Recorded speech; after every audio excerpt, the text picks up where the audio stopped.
Video update ulit po tayo dito. So, binaklas ko na naman dito yung pang mid na speaker. Bali, ito yung gagawin ko dahil lalagyan ko siya ng rubber para mas sigurado na hindi sumayad yung kanyang cone pag once po na sa sound check na tayo dito. So, tinaob ko muna siya and then kukunan ko po siya dito ng sukat para mag-match talaga yung rubber na ilalagay ko dito sa frame. So, bali na sukat ko na po siya and then tatabasin ko na lamang po yan ng gunting. So, itong natitira dito, pwede pa yan magamit. So, dahil wala ako ditong compass, so ito na lang ginawa ko.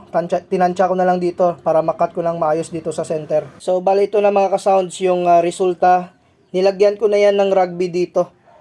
Pinataob ko muna para mas kumapit. And then, pagkatapos, bubutasan ko na po yan. So, yung ganitong technique, mas maganda po itong gamitin rin sa pang-sub. Ito talaga yung dapat gawin sa pang-sub. Kasi yung sa pang-mid ko nung nakaraan, yung unang rubber, pinutol-putol ko po yun. So, ito na yung kinalabasan mga ka-sounds sa kanyang harapan.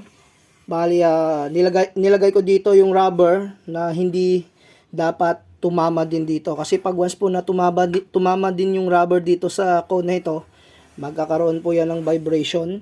So, minsan lumalagatik po siya. Kailangan hindi po yan sumayad dito sa cone na ito.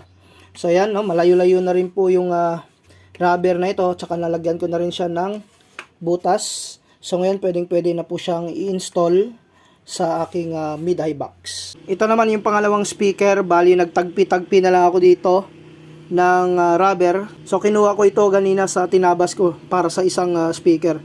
So, sa pangalawa, so, tinagpi ko na lamang po siya para hindi masayang yung rubber. Ito lamang kasimple yung paglagay ng rubber dito sa speaker.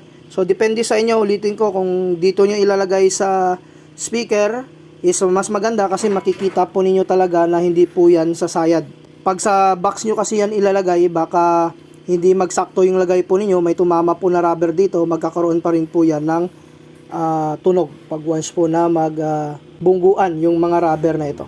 So, hanggang dito lang muna yung ating video. Peace out.